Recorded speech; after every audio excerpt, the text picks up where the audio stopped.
Estamos começando mais um Sabor e Saúde, programa do curso de nutrição da FIP. E hoje nós estamos recebendo a doutora Renata Fonseca, ginecologista. Doutora Renata, obrigada pela presença e sua disponibilidade. Obrigada a você, Thais. Obrigada pelo convite.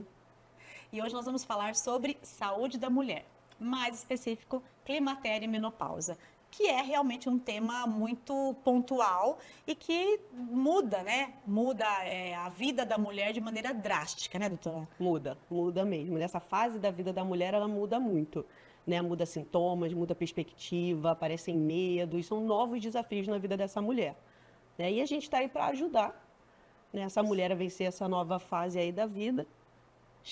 E até a dúvida, né? Porque, na verdade, é o climatério, é a menopausa. Então, isso traz muita confusão, né? E como que a gente identifica isso? O climatério, na verdade, é uma fase de transição. É uma transição da fase da vida reprodutiva para não reprodutiva. É uma transição, então. E a menopausa é um marco. É a última menstruação dessa mulher, tá? E essa última menstruação, a gente só tem certeza que ela teve a última menstruação quando a gente espera um ano e durante esse período de 12 meses ela não menstruou mais. Então, aquela última menstruação dela, há um ano atrás, foi a menopausa. Entendi. Que é a data da última menstruação. Depois disso, é o período de pós-menopausa. Então, assim, esses sintomas de menopausa, climatério, iniciam aí, desde esse período de climatério, né? Quando a gente vai tendo a flutuação hormonal. E aí aparecem todas as queixas das pacientes. Entendi. Eu vi em algum lugar aquela questão que o climatério, ou seja, essa fase de transição, ela pode começar até os 40 anos. Realmente é real É isso? real. A partir dos 40 anos de idade, vai se estender, pode ser até 65 anos de idade, né, que a gente chama. Nossa. Mas normalmente, assim, a mulher entra na menopausa aos 50 anos de idade, entre 45 e 55 anos de idade. Antes de 45 seria uma menopausa precoce e depois tardia, né? Mas assim, a gente sempre fala em menopausa 50 anos de idade, Perfeito. tá? Mas até chegar essa última menstruação é o climatério. E, na verdade, se a gente for pensar antigamente, né, as mulheres nessa idade eram idosas, vamos pensar assim, lá realmente, lá atrás, né? Eu até vi alguma questão no Instagram que eu vi uma reportagem assim, senhora idosa de 50 anos, que é uma reportagem da época, né? Então, assim, olha que loucura. E nós estamos vivendo uma fase em que a mulher está muito ativa, né? As mulheres estão tendo os filhos mais, Claro. né? Então, assim, toda essa realidade que nós estamos vivendo, a menopausa, ela vem e ela vem como uma pancada aí nessa rotina, né? E assim, a gente viu que a expectativa de vida hoje em dia mudou, Sim, né? Por isso, muito. né? E a gente tem a expectativa de vida do brasileiro hoje, no geral, em torno de 76 anos de idade. Da mulher, são 79 anos. Então, imagina, entrar na menopausa, né?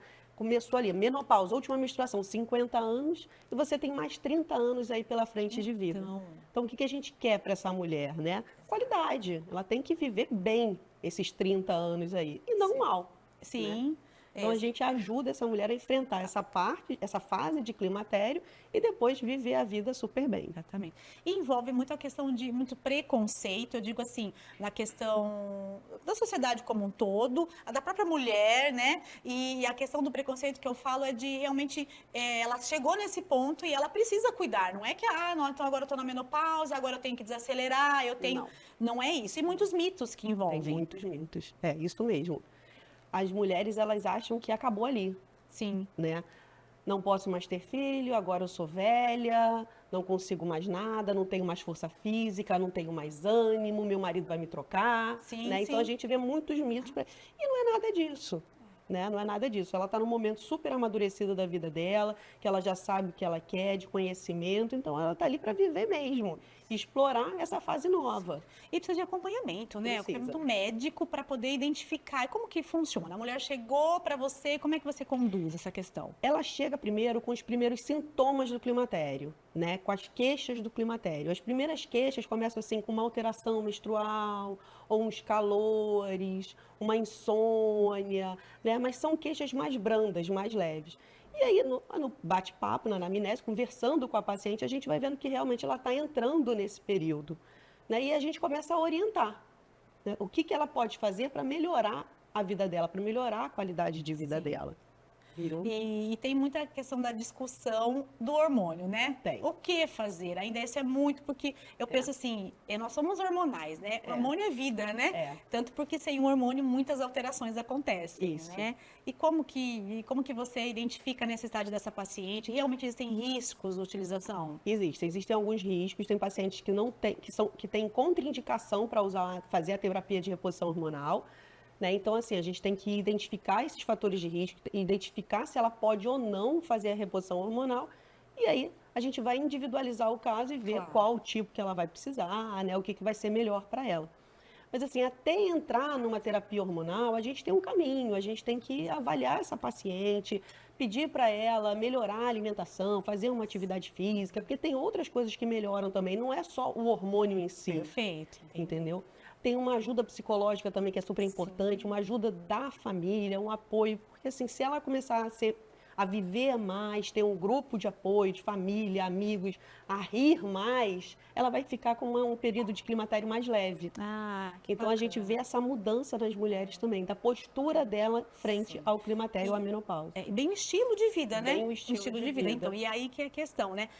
Mudar, muitas vezes, muitos pontos, Muitos né? pontos. A sedentária tem que fazer exercício, a que não tem uma boa alimentação tem que buscar, e aí toda essa mudança, né? Que é importante. Sair do tabagismo, né? Parar de Sim. fumar, para não beber, bebida alcoólica, Isso. entendeu? Tudo isso vai influenciar. Perfeito. E essa questão toda de procurar o acompanhamento médico é o primeiro passo, eu acredito, né? Para poder identificar que momento que essa mulher está vivendo, até para ter realmente essa perspectiva, esse caminho, né, mais assertivo em relação às primeiras mudanças. Então, não é como muitas pessoas acham, né? Você já tá com sintomas, você vai entrar com hormônio. Tem que individualizar. Tem que individualizar.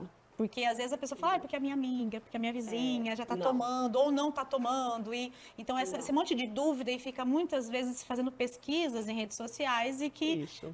até pode ter um prejuízo, né? Pode tomar remédio de maneira errada, Sim. né? Que até vai prejudicar a própria paciente. Perfeito. Então, assim, o início desse climatério, a gente pega sintomas mais brandos. Então, assim, às vezes mudando o estilo de vida, já não precisa de uma terapia hormonal.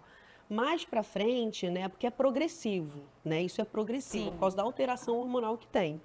Então, isso é uma coisa que vai piorando, né? Aí chega o período de menopausa, que ela para de menstruar, e aí a gente vai ver os sintomas mesmo que ela vai ter, né? Por causa de uma baixa hormonal. Então, a partir daí, a gente vai tateando essa paciente, vai vendo, realmente precisa desse remédio, precisa de terapia hormonal, ou a gente entra com uma outra medicação, o que a gente pode fazer para melhorar essa vida? E tem outras terapias também adjuvantes que a gente pode entrar, né? Não é só medicamentosa, e que melhora bastante a vida dessa paciente. E os principais sintomas são clássicos, né? O principal são os calores, aqueles Sim. fogachos, né, que a Sim. gente chama. São aqueles calores súbitos que vêm assim de repente, né, da parte aqui superior do tronco para cima, a paciente fica vermelha, começa a suar, dura 3, 4 minutos e vai embora. Mas atrapalha. Claro. Ela fica desconfortável, Sim. fica melada, aquele suor. Quando isso acontece à noite, acorda ela não consegue dormir, então a qualidade do sono piora. Então, fogacho é o pior dos sintomas, Sim. assim, mas tem vários outros. Ressecamento vaginal, diminuição da libido, né? Queda do cabelo, a unha fica fraca, irritabilidade, insônia. Então, assim, altera o humor. Tá? Então, são vários sintomas aí que podem aparecer. E muito significativos e que Muito. vai comprometer muito a vida dessa mulher. Isso. Eu falo para minhas pacientes em clínica, eu também, a doutora Renata atua com saúde da mulher, eu na nutrição também atuo, e o que eu percebo que realmente aí atrapalha o sono, aí ela não dorme bem, aumenta o risco para o ganho de peso, Isso. né? Porque aí fica ansiosa, come, fica cansada, então aí vira aquela loucura. É uma bola de neve. Uma coisa puxa a outra, Puxa a outra. e eu falo para os pacientes, é como se fosse uma outra pessoa, né? Você acaba não se identificando mais, porque se altera pele, cabelo, libido, e aí você começa a perceber e fala, poxa, não me sinto mais como eu era antes, né? E é isso. Só que a gente tem que ver o que tem que fazer, tem que ser feito para poder encarar mais essa fase. E melhorar, exatamente. Porque as pacientes entram nesse período em depressão. Imagina. Muitas pacientes ficam tristes, perdem a sua vaidade, Sim. entendeu? E entram em depressão. Então, esse é o grande problema, desse período. E acho que também porque aquele de repente, né? É. Não há aquela cultura de você se preparar para isso. Você começa a sentir, aí vem tudo de uma vez, e a hora que você vai tratar, às vezes até a questão emocional não consegue administrar esse volume de alterações, né? E essa questão, e os riscos? Porque eu sei que, além da osteoporose também, que é por conta da redução do hormônio, né? E que as mulheres, às vezes, ficam presas nos sintomas, às vezes esquecem dos riscos. Realmente. Tem os riscos aí de doenças cardiovasculares, né? Doenças do coração, né? E a parte da osteoporose, os ossos, né, vão ficando mais, vamos dizer assim, fracos, né, por causa do cálcio. Aumenta o risco de diabetes, pressão alta nessa fase, até por conta do estilo de vida que a mulher leva, né? Porque não é a falta desse hormônio que vai gerar também sozinho isso, né? Isso são vários fatores que vão desencadear. Então, se ela melhorar a qualidade de vida dela, se ela fizer uma atividade física, se ela se alimentar melhor, a gente consegue também reverter bastante isso. Tá? Então, assim, tem riscos, né? Mas os benefícios também existem aí. Sim. E quando a gente puxa um pouquinho para a alimentação, né? A questão do cálcio, aí nessa onda de que o leite inflama, e aí as mulheres param de tomar o leite, e aí você fica sem uma fonte importante. Claro que se você tem uma alergia, uma intolerância, se realmente você não passa bem, é óbvio que você vai evitar. Mas se não, né? A inflamação, ela vem de um estilo de vida irregular, não é de um alimento, né? Então, realmente tem que ficar atento e fazer o uso de leite derivado, se for possível, porque o cálcio, ele é um mineral muitíssimo importante.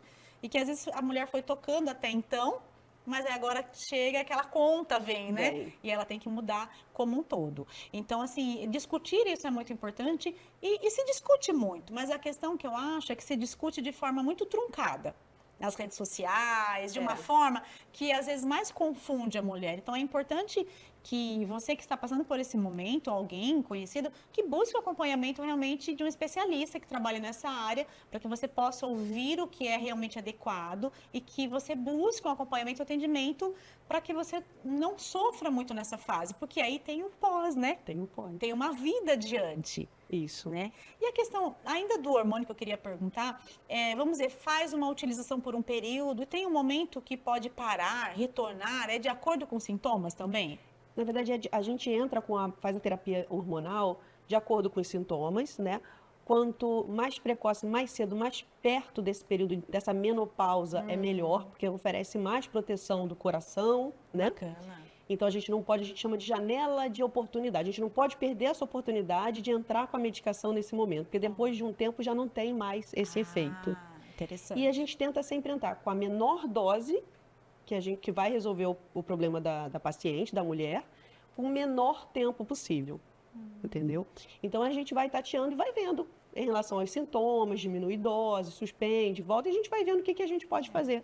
E como você falou, de acordo também com o estilo de vida dela. Estilo de vida. Porque se ela não mudar nada, ela vai sentir muito mais esses sintomas e vai se prolongar muito mais. Muito mais. Que estamos vivendo muito mais e precisamos realmente investir em tudo isso, né? Nessa mudança, nessa qualidade, nessa busca por qualidade de vida realmente, né? Além do tratamento hormonal, existem outros medicamentos que podem ser incluídos nessa fase? Existem. A gente vai, como eu falei, né? A gente vai individualizar o caso. E a gente trata a paciente de acordo com o sintoma dela. Tem paciente que só tem sintomas de ressecamento vaginal, por exemplo. Então, a gente pode usar uns cremes vaginais para isso, para melhorar isso. A gente não precisa entrar com uma terapia hormonal. A gente pode entrar só com um creme vaginal que vai melhorar essa parte. Isso é até interessante falar, porque uma das queixas também frequentes é a diminuição da libido da paciente. E a diminuição da libido vem por causa dessa diminuição desse hormônio. Só que a culpa, às vezes, não é só do hormônio também, né? É do estilo de vida, é da questão familiar toda. E a terapia hormonal pode ajudar? Pode. Mas a gente tem que saber identificar a causa real dessa dificuldade dela manter uma relação sexual, por exemplo. Às vezes, é simplesmente uma dor na relação sexual por causa de um ressecamento. Então, a gente passa um creme vaginal que vai melhorar. E ela vai passar a ter uma vida boa e a gente não precisa entrar com uma terapia hormonal. Existem outros métodos também que a gente pode entrar. Hoje em dia tem os lasers íntimos, né, que a gente pode entrar também e que melhora bastante também essas queixas. Uma outra queixa é incontinência urinária, né, Isso é dessa importante, paciente, por causa também dessa baixa hormonal. Que também uma reposição local, né, com o hormônio local, ou até o laser íntimo, radiofrequência, o Frax íntimo ali na região, também melhora bastante. Então, assim, são diversas terapias que a gente tem para a mulher nessa fase. Tem medicamentos que a paciente não quer hormônio, não pode hormônio. A gente tem medicamentos que a gente pode usar que não são hormonais também, que ajudam o paciente. Ansiolíticos, que melhoram também o calor. Sim. Tá? Então, assim, tem diversas terapias aí que a gente tem que individualizar o caso. Outra coisa importante é lembrar que, nesse momento que ela pede ajuda, né, nessa fase da vida, a gente tem que aproveitar esse momento e fazer um check-up nessa paciente, né? Rastrear essa paciente para outras doenças. Por exemplo, câncer de mama, né? Que o Ministério da Saúde preconiza a realização de mamografia aos 50 anos de idade, mas a Sociedade de Ginecologia já pede para fazer a partir dos 40 anos de idade. O rastreio do câncer de colo de útero, né, que é o com Papa Nicolau, Sim. né, que pelo Ministério da Saúde é a cada 3 anos também, todo mundo acha que é a cada anual, não é, né? São 2 exames consecutivos anuais, os 2 normais passam a ser a cada 3 anos. Entendi. O rastreio do câncer de intestino, do câncer de cólon, né, que também a gente deve fazer a partir de 50 anos de idade, pode ser com um exame simples, que é uma pesquisa de sangue oculto nas fezes. Sim. Né, um exame de fezes, é um exame simples e a partir de 50 anos. Se der positivo, aí pede a colonoscopia.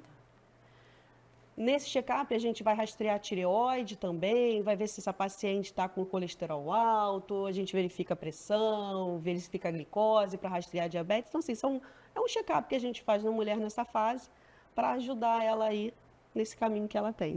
Não, olha que complexo, que importante. Então, assim, e aí eu estava pensando aqui a questão, até quando eu falei do preconceito, é porque, voltando à questão hormonal, a pessoa já acha que vai fazer os hormônios. E olha quantas possibilidades. Então, às vezes, não procura o acompanhamento com receio, que fala, não quero tomar.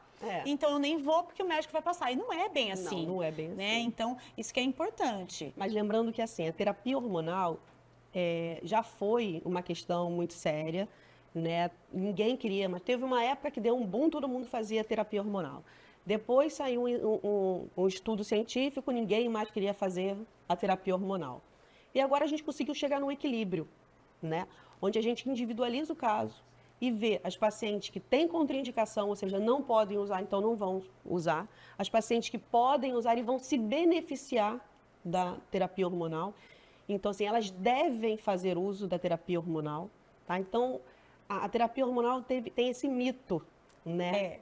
De que faz mal, dá câncer. Não, não é bem assim. E ao contrário, te dá qualidade de vida, né? Porque não adianta, né? Você tá lá 50, 60 anos sem qualidade de vida. Não, com certeza. E está sobrevivendo e não vivendo. Exatamente. A gente tem que viver, né? Aproveitar, enfim, que acho que é uma fase de você realmente aproveitar, colher, né, frutos. E mesmo se a mulher esteja trabalhando, seja intenso, que realmente tenha energia para isso. Claro. Né? Então, isso é importante. E a questão de individualizar, eu acho que é um movimento em todas as áreas, né? Que é o que é na nutrição também, que antigamente era proibitivo para muitas questões. Não pode. E hoje não, é individualizar. Né? Quem vai comer manteiga? A manteiga não pode. Depende. Quem vai comer essa manteiga, né? Qual é o perfil dessa pessoa? E na questão da menopausa, eu vou entrar na questão da suplementação, porque também tem, quando a gente fala em saúde da mulher, a partir dos 45 são esses suplementos. Depende, né? Então, às vezes tem suplemento que não há necessidade da mulher utilizar. Então, a gente também tem que ter cuidado, porque dependendo dos sintomas que você tem, você até pode usar um suplemento alimentar, né? E às vezes não. Então, também buscar um acompanhamento, né, médico-nutricional, para que a gente possa realmente avaliar, fazer um diagnóstico nutricional do estado nutricional dessa mulher, da alimentação, rastrear e ver o que está faltando e os excessos. Mas não necessariamente prescrever para todo mundo fazer o mesmo protocolo, porque não é. Então, individualizar, personalizar, eu falo que é mágico, porque você consegue ser muito mais assertivo e o paciente vai ter uma resposta muito melhor. E a ansiedade, né? Controlar essa ansiedade nesse momento para essas mudanças, mas que tem que dar o primeiro passo, tem que dar. Tem que dar, não tem jeito. Né? Nesse primeiro passo de mudança, de busca. Então, assim, é importante. E o envolvimento da família, que muitas vezes o marido, a mulher, os filhos não entendem toda essa questão dessa mulher nesse período da menopausa. né? Porque tem essa irritabilidade, tem mudanças que às vezes a mulher não está identificando, e aí, porque na correria, né? Você fala, o que está acontecendo comigo? Aí que você, nossa, poxa, será? Pode ser? Então, é ter informar o que está acontecendo, informar o que o médico falou, para que possa realmente ter um apoio nessa fase. E buscar fontes confiáveis, não sim. fazer o que a prima faz, o que a irmã faz, o que a amiga faz, né? Então, vai buscar o seu atendimento médico, vai buscar seu apoio nutricional, né? Com a nutricionista, para fazer o segmento direitinho para você. Exato. Ela pega a receita, põe no grupo de WhatsApp, aí todo mundo compra tudo. Isso não pode acontecer. Aí dá errado. Dá errado. Para mim, o remédio não é assim, hein? Não é. Cada E é um. sério, é um momento sério. Porque você sério. falou, muitos riscos, risco cardiovascular, que fica muito mais importante, né? E aí você vai avaliar também o histórico familiar, que pode potencializar, né, esse fator aí. E a gente não pode esquecer também de uma dúvida que é muito comum, né, sobre essa questão. Que tem muitas mulheres que chegam para mim e perguntam, mas eu posso engravidar depois da minha menopausa? Não, as pacientes não engravidam, as mulheres não engravidam depois da menopausa, depois da última menstruação. Não, elas não engravidam mais. Então, tem pacientes que querem continuar tomando anticoncepcional, então eu falo, não precisa mais, não engravida mais, né? Então, essa é uma dúvida que a gente tem que esclarecer aí para o público, que é muito importante, muito frequente. Isso, é precisando ficar só fica tomando medicação com Sim, riscos, né? Com risco, tem risco. Então, eu acho que foi tudo isso. Foi sensacional. Doutora Renata, muito obrigada pela sua presença. Eu tirei muitas dúvidas, né? Porque estou numa fase aí também. Então, assim, a gente precisa de informação. Então, a informação, ela traz mais vida, mais qualidade de vida. Então, eu espero poder tê-la em outros momentos aqui para a gente falar sobre saúde da mulher. Claro, conta comigo, tá aí sempre. Muito obrigada pela oportunidade. Foi fantástico. Obrigada. Obrigada. Obrigada por nos assistir. Ficamos por aqui e até o próximo programa.